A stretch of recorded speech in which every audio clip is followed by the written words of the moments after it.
സംസ്ഥാനത്ത് നിപയും ഷിഗല്ലയും റിപ്പോർട്ട് ചെയ്തതിന് പിന്നാലെ പകർച്ചപ്പനിയും വ്യാപിക്കുന്നു. ഇന്നലെ മാത്രം പകർച്ചപ്പനി ബാധിച്ച് വിവിധ ആശുപത്രികളിൽ ചികിത്സ തേടിയത് 13,025 പേരാണ്. ഇതിൽ ഡെങ്കിപ്പനി, എലിപ്പനി മരണവും ഇന്നലെ റിപ്പോർട്ട് ചെയ്തു. മഴക്കാല രോഗങ്ങളുടെ ഭാഗമായി പടരുന്ന പകർച്ചപ്പനിയിൽ കർശന ജാഗ്രതാ നിർദ്ദേശമാണ് ആരോഗ്യവകുപ്പ് പുറപ്പെടുവിച്ചിരിക്കുന്നത്. വിവരങ്ങളുമായി അൺഫിലിറ്റ് ഡിസൂസ ചേരുകയാണ്. അൺഫിലിറ്റ്, മഴ വന്നതോടുകൂടി പറഞ്ഞതുപോലെ നിപയും ഷിഗല്ലയും മാത്രമല്ല, ഈ സൂചിപ്പിച്ചതുപോലെ പകർച്ചപ്പനിയും മറ്റ് പലതരം വിവിധ പനികൾ വ്യാപിക്കുന്ന സാഹചര്യമാണ്. എന്തൊക്കെ മുന്നറിയിപ്പുകൾ, ജാഗ്രതാ നിർദ്ദേശം ആരോഗ്യ വകുപ്പിൻ്റെ ഭാഗത്തുനിന്നും ഉണ്ടായിരിക്കുന്നു? ഒരു ആശങ്കയുടെ സാധ്യത എത്രത്തോളമാണ്?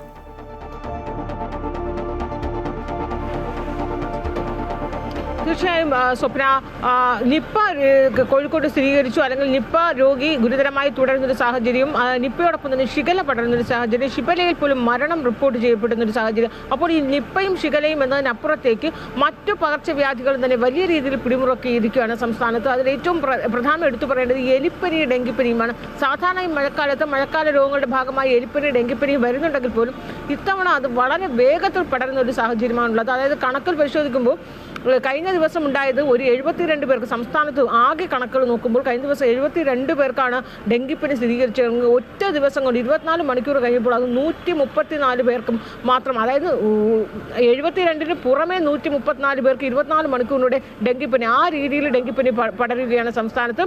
അതോടൊപ്പം തന്നെ എലിപ്പനി 11 പേർക്ക് ഒരു ദിവസം 11 പേർക്ക് റിപ്പോർട്ട് ചെയ്യുമ്പോൾ തൊട്ടടുത്ത ദിവസം പിന്നെ അധികമായി ഒരു 14 പേർക്ക് കൂടി റിപ്പോർട്ട് ചെയ്യുന്നു. അങ്ങനെ ഡെങ്കിപ്പനിയും എലിപ്പനിയും വളരെ വേഗത്തിൽ 24 മണിക്കൂർ എന്ന കണക്കുകൾ നോക്കുമ്പോൾ വളരെ വേഗത്തിൽ വ്യാപകമാകുന്നു, പടരുന്ന ഒരു സാഹചര്യമാണുള്ളത്. അതോടൊപ്പം ഇന്നലെ മരണവും റിപ്പോർട്ട് ചെയ്തു. ഡെങ്കിപ്പനി മൂലം ഒരാൾ മരിച്ചു, എലിപ്പനി മൂലവും ഒരാൾ മരിച്ചതും റിപ്പോർട്ട് ചെയ്യുന്നു. അപ്പോൾ ഈ മരണവും ആ രോഗ അവസ്ഥയും ഗുരുതരമാകുന്ന രീതിയിലേക്ക് കാര്യങ്ങൾ മടങ്ങുന്നു. വളരെ വേഗത്തിൽ ഇത് പടരുന്ന സാഹചര്യമാണുള്ളത്.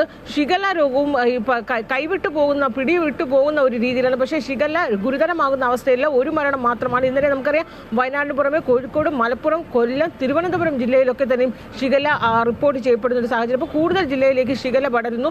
അതോടൊപ്പം തന്നെ ഡെങ്കിപ്പനി ഒരിക്കൽ വന്ന രോഗിക്ക് വീണ്ടും വരുമ്പോൾ അത് ഗുരുതരമാകുന്ന കേസുകൾ റിപ്പോർട്ട് ചെയ്യുന്നു എന്നാണ് ഇപ്പോൾ ആരോഗ്യവകുപ്പ് പറയുന്നത്.